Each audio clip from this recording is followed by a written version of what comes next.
Welcome to week 6 of this fantasy football season. I'm Dennis Farrell here for your fantasy selfie, hoping you maneuver through week 6.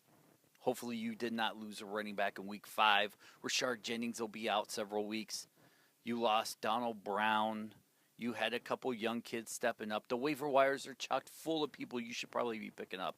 But first, let me give you your week 6 matchups, help you make any waiver wire decisions or sit starts that you may have coming up in this week.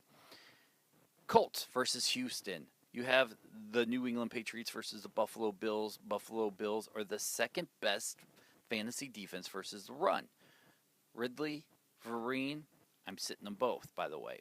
Carolina, Cincinnati, Pittsburgh at Cleveland, Green Bay, Miami, Detroit, Minnesota, Denver at the Jets. Congratulations if you have anybody on the Denver Broncos. I feel bad for you this week if you're playing against any Denver Broncos. Baltimore, Tampa Bay, Jacksonville, Tennessee, Justin Hunter, wink. San Diego, Oakland. I'm a huge fan of anybody playing on San Diego. We'll get to who we're talking about here in the waiver wire pickups in a couple minutes. Washington at Arizona, Chicago at Atlanta. This could be a fantasy barn burner. Atlanta is the worst defense versus the run. Chicago, by the way, has the 7th worst defense against wide receivers.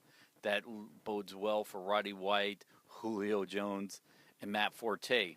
Dallas, Seattle, despite what we think about Seattle, they are one of the worst defenses against the tight ends, giving up the 4th most points to the tight end position this season.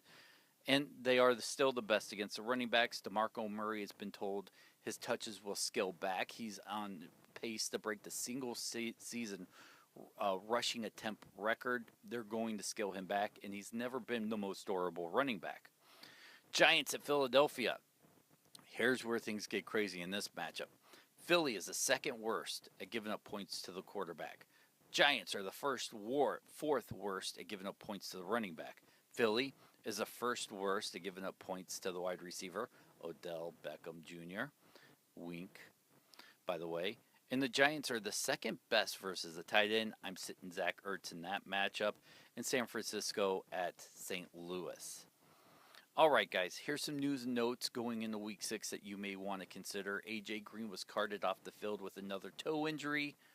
I'm very worried about him. I'm not playing. He thinks he might have a shot. I think he'll be shut down for 2 weeks.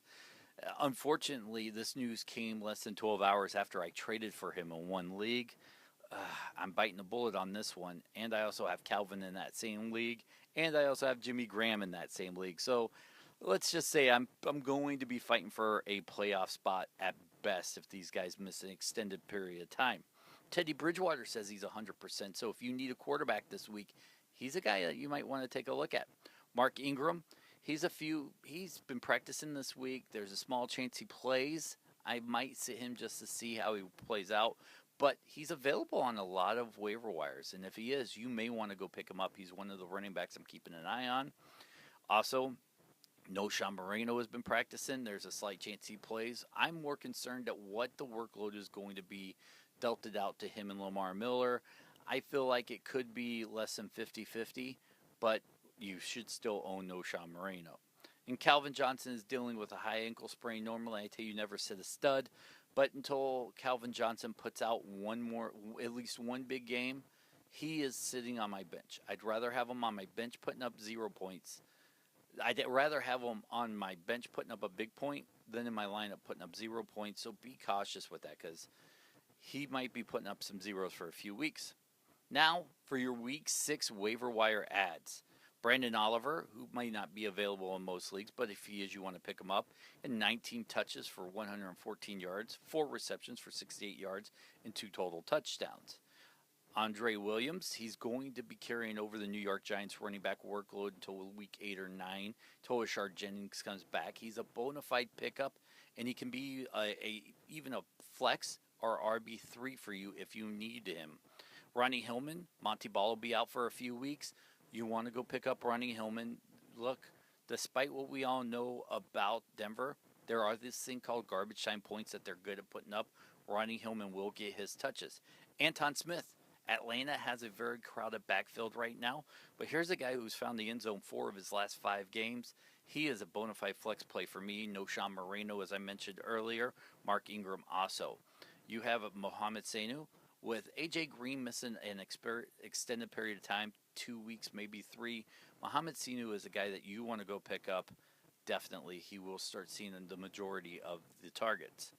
Odell Beckham Jr. went off for 44 and 1 touchdown. He was a highly drafted rookie for the New York Giants and finally saw his first action of the season and did not pop up on the injury report in week 6. I'm buying him in all of my leagues. And finally, Justin Hunter, who went off and had 3 for 99 and 1 touchdown, and I only expect bigger and better things versus Jacksonville. He is a must start. Remember, guys, every Sunday I'm around answering questions on the Twitter. You can tweet me at Dennis77Farrell. You can see it right there. If you have Facebook and not Twitter and you want to add me as a friend, feel free to. That's how you spell my last name, Dennis, Farrell. Shoot me a friend request. I'll help you with your fantasy football team anytime. I'm on Pinterest and even thinking about rebooting MySpace to reach more of an audience. Just joking. That's not going to happen. Anyways, guys, thank you. Good luck in week 6. And remember, Hail Hydra.